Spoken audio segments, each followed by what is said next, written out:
Welcome to Pop Culture Warriors, presented by the Post Millennial. I'm your host, Brett Smith. Joining me is my co-host, Lisa Di Pasquale. And our guest today is a good friend, Kurt Schlichter. Kurt is a senior columnist at Townhall.com, a retired Army colonel, and the author of the dystopian action-adventure People's Republic book series, which follows the character and protagonist Kelly Turnbull. Kurt, it's great to see you. Thanks for joining us. Good to see you guys. We've known each other forever. It's true. So we don't have to do all this formal crap. True. You're a caring person. You're my favorite lawyer. So well, that's like saying you're my preferred STD. I love you more chlamydia, Kurt. I love saying that. Okay, for our viewers who might not know anything about your book series, tell us what the People's Republic book series is all about. It is a conservative action novel series, kind of inspired by Andrew Breitbart, who said, "Stop being a little bitch and go out and make your own culture." And I like airplane books. You know, a book you can get on a plane in LA, and by the time you land in Washington, you've read it. Mm-hmm. And there are well-known thriller writers who every year put out the same book, and it's often hack. And I will get through about 2 pages of a hack book before I throw it away. And I was really bored, and I was writing other things, and I had written some kind of semi-books using Amazon. And I had my Townhall thing, and I said, I'm just going to write my own novel, and it's going to be about America falling apart. And I can throw some military stuff in there, my history stuff. America splits into red and blue, and they become the kind of countries you think they would. You know, the red country becomes much more, like our dream country, though not perfect. And the blue becomes a giant college campus, except with, Gestapo. And a red operator guy goes into the blue, and as he does his little mission there, we see what it's like America about 10 years after it's split apart. Mm-hmm. And People's Republic was a giant hit. People loved it. And I sold boatloads of this book. One thing I love about Amazon is, although I do traditional books, I do Regnerian stuff. I don't have to ask anybody about People's Republic. I don't have to ask an editor. I write the book, I format it, I go to Amazon. Amazon does the physical publishing and distribution for me. I sell it. It is not exactly, it's not self-published, which was kind of like a vanity thing in the past. Right. It's simply a different deal with a different distribution service. Mm-hmm. And it's a much better deal. You get a lot more money because they're not paying editors and things to go to lunch, mm-hmm. which is pretty much 90% of the job of an editor. So I did that, and I was successful. I wrote the second. And every year since, I'm now on number 8, which is, wrong side, Overlord, #1 military thrillers in Amazon. Mm-hmm. It's just done really well. It's still selling. Nothing like that mailbox money. Mm-hmm. Oh, yeah. It's great for me because I get to do something I like to do, which is write. And I don't have to ask anybody's permission to do it. And I'm actually writing a new book now, and I'm kind of weighing, do I go traditional or do I do it myself? And there are pros and cons to each. And we'll see what happens. But it's great to be in this position. This is very much an Andrew Breitbart-y thing, mm-hmm. where we have knocked out the gatekeepers. Yeah. And I can provide conservative stuff because it is conservative. It's got a right-wing point of view. It doesn't hit you over the head with a message. There are lots of laughs. There is lots of action. The covers are sensational by our friend Salty Hollywood. Yeah. It is. These books are fun. And that's one of my, and we were talking about writing a little off the air before. One of my principles of writing is all good parts. Mm-hmm. If you guys, you ever listen to London Calling? Mm-hmm. Double album by The Clash? Oh, yeah, absolutely. Okay, all the songs, except for like 2, are good. Yeah. Yeah, okay, it's all killer. Good part, no filler. You're not going to have this like tangent where he goes and like, figures out his, problems. The hero figures out his problems with his father. None of that bullshit. No. Yeah. No. You're either a laugh, a learn, or something cool happens. Hey, the Golden Gate Bridge blows up. That's pretty cool. Right. That's how you do it. Now that brings me to another thing. One of the things I had to do because as a military guy, there's lots of violence and stuff in it. I actually had to get with some people to make sure I wasn't telling bad people how to do bad things. So the fourth book involves blowing up the Golden Gate Bridge. I actually had to figure out how to make it look and sound realistic and not work. Did you hear from people like, the Star Trek nerds that are like, well, in so-and-so, that's because so-and-so. People will bring up a character's name. And I go, yeah, just like Johnny J. And I'm like, huh? Yeah. I don't know. I mean, I've written them and I have not gone back and reread them. And I actually have a little bit. And I'm like going, oh, this is kind of cool. I wonder what happens next. Oh, wait. This is like when during the 90s, I don't know, because I think you guys are younger than I am. During the 90s, they used to have these trivia questions in bars. Yeah. Remember the little NTN? I wrote those jokes. I was reading that. Yeah, I couldn't believe that because I participated in those kind of questions at bars before. Pop culture type questions. I did the TV ones called Retroactive. And I wrote all the questions. It'd be a question and a joke. And it was always something about how ridiculous William Shatner was. Those were my things. I went to a bar one day. I decided I'm going to be the ringer and play. I wasn't even in the top 20 in America on the questions I wrote. They're tough. It reminds me of the old Trivial Pursuit, the original Trivial Pursuit, which was a very hard game. I was always good at more of the pop culture stuff, but science and sports and some of the other stuff, I just kept completely lost. How were you at Trivial Pursuit back in the day? That was okay. Yeah. As long as it wasn't sports. Mm-hmm. Yeah, I think they call that blue one the Master Edition or the Genius Edition now because they have so many different ones. But that original one, a lot of people refer to it as the Boomer Trivial Pursuit. Boomer Edition. But the I actual, don't know if you have to be smart. I think you just have to have a good memory. Yeah, that too. Yeah. I think being smart is a function of having a good memory and being able to access it quickly.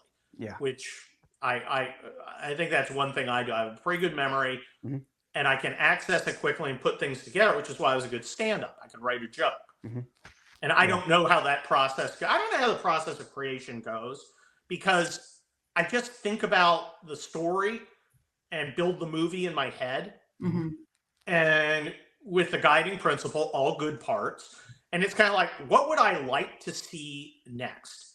It's like one of the greatest rock songs ever is The Replacement's Left of the Dial. And the reason that song is so great is you listen to it and exactly what you think should happen next in the song, like the guitar or the drum, is what happens next. Right. Mm-hmm. Well, yeah, that's what who the hell are the replacements? Well, you should go find out.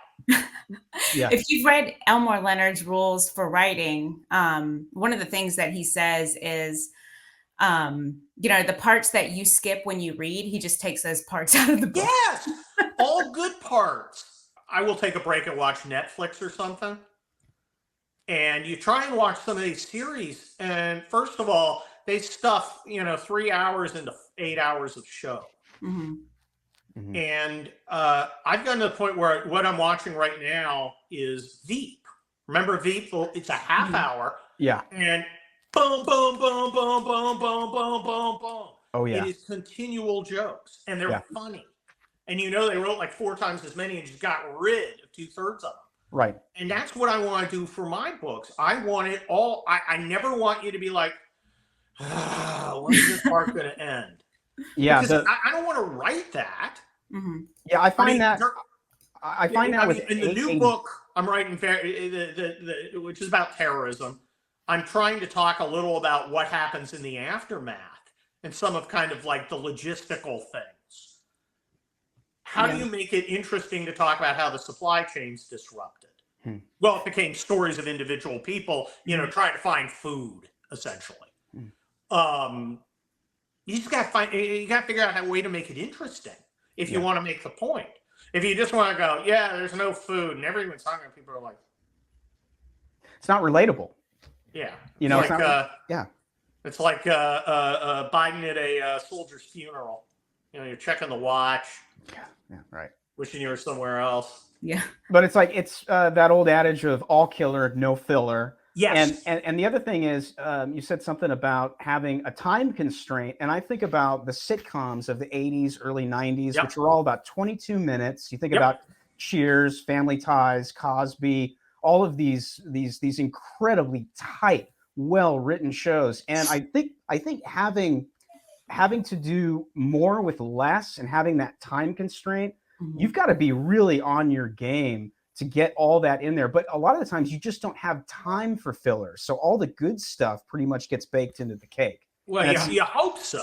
Yeah. It's also stand-up comedy. There's three things you should be doing as stand-up: set up, punch, or tag. You're setting up a joke, you're making the joke, you're hitting on the last joke. If you're one of those, like, what was her, Hannah Gadsby or whatever her name is, the comedian who's like against humor, and you're telling stories. Comedians against humor. That's a good. Yeah, right. Yeah, that's it ain't stand-up. If you're doing something that's not stand-up, go do something that's not stand-up. Yeah. If you're trying to do stand-up, you can't tell a story. You've got to tell jokes. You've got to have, if they're not laughing, they should be leaning forward, being ready to laugh. Right. And I always did that, and that's why I was pretty good stand-up.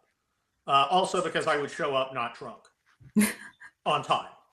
Yeah, I mean, you definitely have to be economical. And that's kind of like one of the things when it comes to writing is sometimes you really want to force something like, oh, I'm going to write a book about this. It's like, well, is it really a book or is it a good article? Yes. And then now it's like, is it really a good article or is it just like a good tweet? Exactly. You have got it.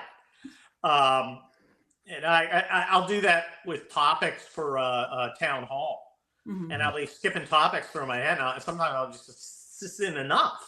Right. Okay, Nikki Haley's bad. How many times have I said that? Is there a neat new way to express her badness?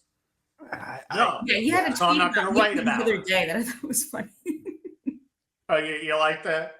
Yeah, I think I retweeted because I don't do too political, but it was something like not really knowing how bad she was, like taking it to a new level. Yeah, she's awful. She's horrible. She's America's first wife.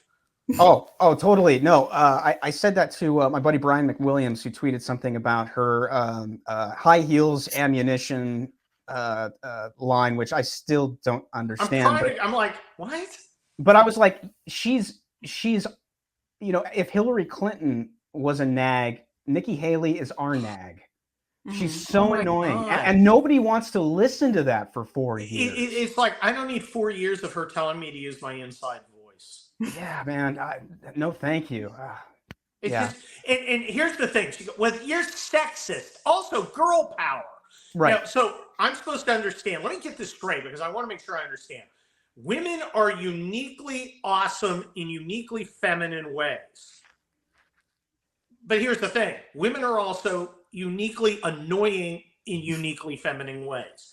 Women are annoying in many cases, are annoying in a completely different way than a man is annoying. You never call a man a bitch. You're right, because that's a kind. Well, I mean, there's some men. That's a feminine way of being annoying. I would call him an asshole. Yeah. You don't call a woman an asshole. That just, you do that and you're like, that doesn't quite fit. An asshole is a certain kind of guy. A bitch is a certain kind of woman. It just is, and it's okay. Men and women are different. And if they are different, then they have different attributes, both good and bad. That's all okay. And if you call me a sexist, that's fine. I know I'm very sexy. So, okay, just to reiterate, Overlord is the 8th book in the series, and viewers can purchase it for the holidays at Amazon.com. They can get all 8. Yeah. And actually, I want to point out, because, every year I generally, like, at least for the last 10 years, write some kind of column about like books to give and that sort of thing. And the great thing about Turnbull and just series in general is like you're set for like the next couple of years on gifts. Yes. And also, especially for people that are hard to buy. But one question I wanted to ask you, because you have bounced around on the timeline, do you recommend starting with People's Republic or starting with, is it Crisis is kind of the first timeline? Crisis would be the first in the timeline. Start from the first one I wrote. Read them as written, because first of all, I think I get tighter. Sure. I think I've improved. I don't think the first one's bad, but I recently went through it and I edited it something to fix some stuff. I took out a lot of gratuitous swearing, which I found I did not need, and frankly, ruin the experience for people. So I'm not. I don't. I think I had like 48 F words, and they weren't necessary. And there are certain people who just don't want that in their lives, which is fine. I'm not writing the books as some artistic statement. I'm writing the books for people to enjoy. So I revised it and took that stuff out simply because it was degrading the experience for people. And it wasn't necessary. If somebody needs to say the F word, they're going to say the F word. Yeah. Maybe at some point you need to do like the Godfather saga where you do a new book, but everything's chronological. Yes, that might, it actually might be. The thing is, I never anticipated getting 8 books. I never anticipated getting 2 books. I thought, oh, one and done, off to other triumphs. But people liked it. They're like, Kurt, when's the next one coming? You want to know? And every year I've done 5 hours. Yeah, and they're fun. And there are no books there where I'm like, that one really didn't hit. That one I'm disappointed. I like them all, and they're all different. So it's not like you're reading the same thing. Terrorist or Warlord X is in City Y, and he gets stopped, which is some people have made a career out of that. And I'm not going to name names, but they're short and annoying. Mine are all different because I've got to be interested in it before I write it. Yeah. Have there been movies or TV shows or just anything like from you'll remember watching as a kid or a young adult that have kind of you've kept in mind, or like, oh, I want it to be tight. Oh my gosh, this series.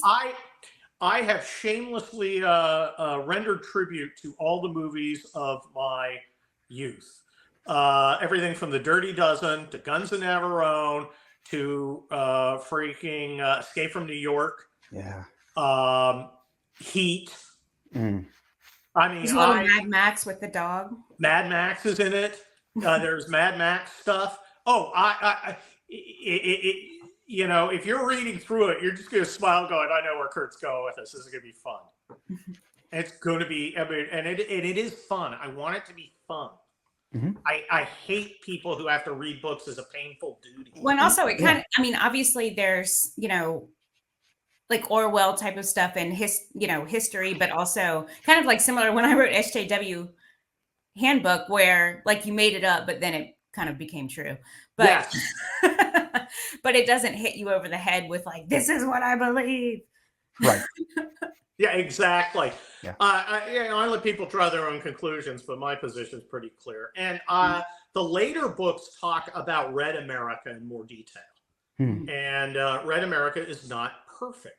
The idea that somehow if we conservatives just get together, everything's going to be perfect. Have you met other conservatives? Yeah. Well, that's the funny thing about, you've been to CPAC, not while I was there, but after, and that's fine. But if you want to see people fight, go to CPAC. You'll see more fights at CPAC than you will, in Congress. Oh, yeah. It's, human nature is never repealed. And, the later books, a lot of the mess has origins in Red America that he's got to deal with. But it's just fun to write these books, though, because you get this. You'll get this idea. It'd be cool if the USS Iowa showed up. So why not write about the Iowa and talk about how this giant battleship actually works or worked? Yeah, and what it would be like. It's just fun stuff, and you're just like, cool. Well, there's no limits, and that's got to be fun from the standpoint of tackling fiction. Is that and also self-publishing without anyone looking over your shoulder or saying, nah, I don't know about that, Kurt. You can do whatever you want. And that's and from the standpoint of storytelling, that's really got to be liberating as a writer. Yeah, there are some people who need to be edited harshly. I need to be copy edited harshly. Sure. I don't think I need to be edited harshly because I've been doing this for 40 years. Okay, I started writing out bad movie reviews in 83 and 84. Movies like, Pieces. You don't have to go to Texas for a chainsaw massacre and that kind of thing. So I always mix funny with making points. And it just, it's really, I've been an editor and I think I have a pretty good sense of what sounds good. Nonfiction's a little different. I do like having an editor for that. Fiction, I basically let Arena read it, and if it's coherent to her, it's going to be okay. Yeah. Well, I mean, and that's what's good about kind of like the way that you've set up the series and doing directly on Amazon is you kind of have like this ready-made focus group. It's not filtered through, marketing guys. It's like the readers really seem to enjoy that. So, And the thing is, the people in the book industry don't know shit. Okay, I had one of my nonfiction books was published by somebody in New York City. So they got a bunch of liberal wine women to talk about my book, and it was I think it was Militant Normals, and it was about normal Americans, rising up. And they decided the great idea would be to have a cover with a bunch of normal Americans in like hard hats and nurses and stuff going like this. It was hilarious.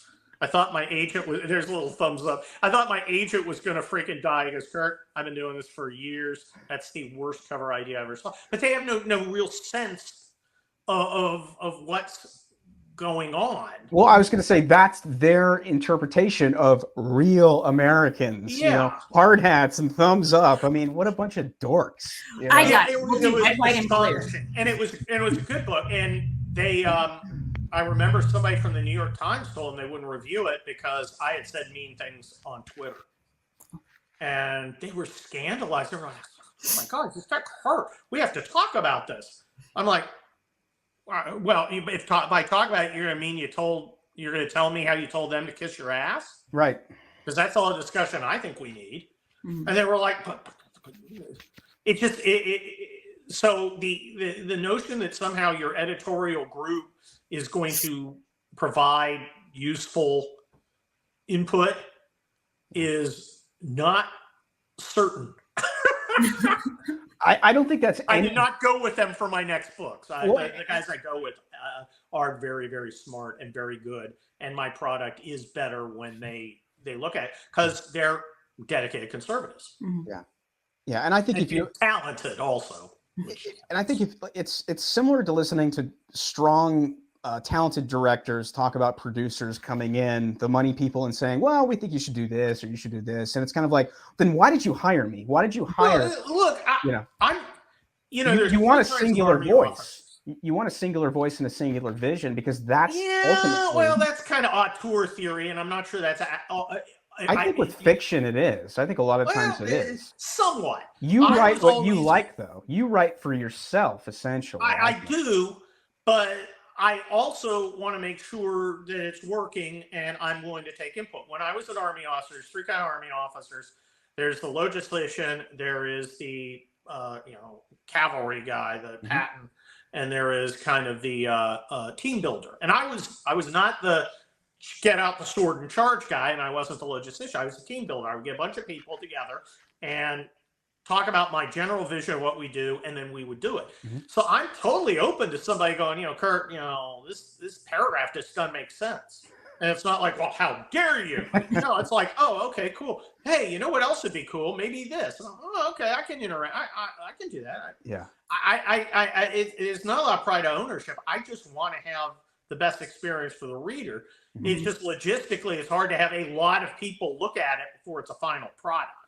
Yeah. Well, you mentioned, the cover art. How much do you let loose on the cover art? The cover art drives the book. Because I'll sit down with Salty, and of course we've known each other forever, and I will tell him basically what's going to happen in the book, and then he will come up with a visual and color scheme, which always knocks my socks off. And we'll actually go, well, he's got a different kind of gun. So the gun, I always hated covers that didn't relate to the book. Sure. Yeah. Always drove me crazy. Yeah. So I want the covers. But sometimes he'll do some in the covers. Like there's helicopters on Overlord. I emphasized helicopters more because he put helicopters on the cover. Oh, that's cool. I was like, that's such a cool visual. I want to go with that. And there is a helicopter chase in it. And it's really fun. That might not have been there if he hadn't said, it'd be cool. Helicopters looming over Times Square and kind of a tech noir vibe. I just matched the cover. Yeah. I love the color scheme on the new one. It's very 80s to me. Yes. It's I love the silhouette. Sean Salter, for those that don't know, check him out. Fantastic artist. He's a professional commercial artist. Why was it important for you to have those really visually explosive covers? And how did you get hooked up with Sean? Oh, I've just known Sean from around LA before he moved out. And I just said, hey, is this something you can do? And he did my first one, which was Conservative Insurgency. And I did that for Post Hill like 12 years ago, 10 years ago. Nice. And I thought it was really, he has such a distinctive style, and it's good to have a distinctive style for the books. Yeah. Because the books don't look like anybody else's books. They don't. Which is good and bad in some ways, but I think it's mostly good. It's mostly good. You know, if I have my way, he'll do the cover for the new one, because I love having that associated with the Kurt brand. Yeah. Yeah. And, it's the consistency. Yeah. And I am a big believer in brand in whatever you're doing. And I think I have a brand in conservatism. And that's good because people know, you know, people can have certain expectations of what they're going to get with me. And I like to satisfy them. Like Snickers, Kurt's books really satisfy. I think it's important to have a recognizable brand and style, and Sean's covers have those, and his covers just keep getting better and better. They're so good. And that's what I was telling him last time we were talking. I was like, dude, you keep upping your game for each one. And I'm sure the stories influence what he does, but it's just like, you know, from not just standpoint of layout and illustration, but colors, it keeps getting better and better. Well, and as an artist, you hope that's the trajectory of the work that you're doing. Well, for me in Arena is much more visual in the graphics kind of sense than I am. And my daughter's kind of an aspiring graphic artist, and she loves them too. Nice.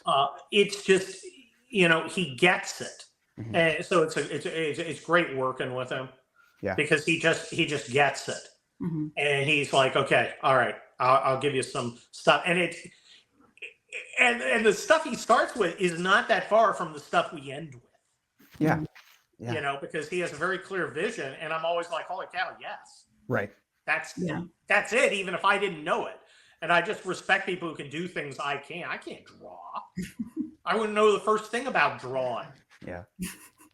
No, I'm the same way. I can draw, but I can't sit down and write like you or Lisa can. So it's that's the perfect symbiosis. That's how you team up with people and you become the teamwork. It's like you were talking about your time in the military. You put together a great team, and you end up with collaborating and creating something bigger than what you could do yourself.